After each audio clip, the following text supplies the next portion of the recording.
Now, medium to large hospitals present a different challenge to us, right? There's more people, more moving parts, and most hospitals that have done this work have found that it works the best if you roll it out by service, since in many hospitals, the nurses and the anesthesiologists and the surgeons spend a little bit more time on one service than they do on other services in the operating room. So when you start to work in a service, then the word spreads that you're working in that service, and it gives you a logical place then to work out the bugs service by service. Again, talk to every member of the surgical team before their first use of the checklist. It's incredibly important.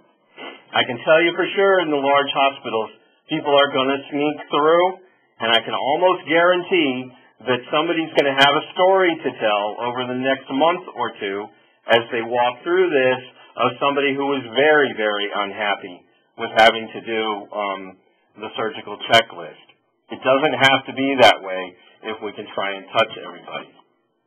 So here, you can see that the timeline looks different. Instead of listing the individual surgeons now, we have kind of a master plan to roll out over a 7-week period across an entire operating room that has these different services. Now, it doesn't have to mimic this, what you do in your own hospital. It doesn't have to mimic this at all. There are lots of different ways to approach it. Sometimes one of these services might be small and can be combined with the rollout in another service to make the body of work something that you could actually carry out in a week. But the general idea of difficulty, easy to hard, is something that you wanna take to heart, because again, you wanna practice. You wanna get good with the people who are going to cut you some slack, and you wanna save the other ones toward the end. Now, we heard from the folks at Baptist Easley that they had anticipated that a single surgeon might cause them considerable difficulty, and their approach was to engage that person fairly early on. There's absolutely nothing wrong with that approach. And if you have a small number of people who you anticipate are going to give you considerable problems during the implementation process, it's absolutely fine to try to engage people that way. Sometimes the mere fact that you engage them separately and ask for their help early on in the process will turn them around, to turn them into supporters from people who would otherwise oppose you. So again, week by week, service by service, easy to hard. Now this would show you what a subschedule would look like over the course of a given week. And here you can see that we're working with a general surgery service over the course of a week from Monday until Thursday, and it has our plan.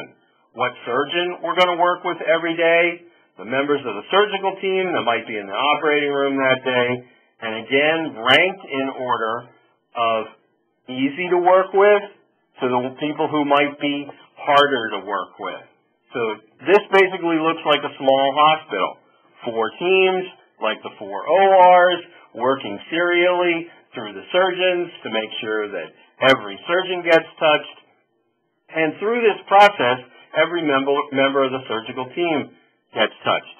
Now, clearly, there's operational issues that you have to deal with because you don't always know who the members of the surgical team are going to be, sometimes not until the morning of the day that you're going to be doing this work.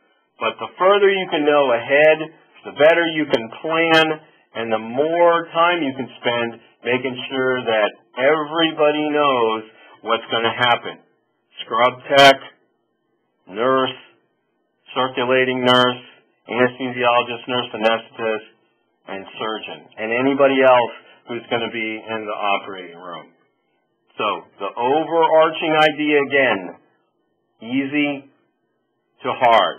The overarching idea, organized, break it down into bite-sized chunks that are customized to the size of your hospital and how much work that you need to do to get the checklist into place.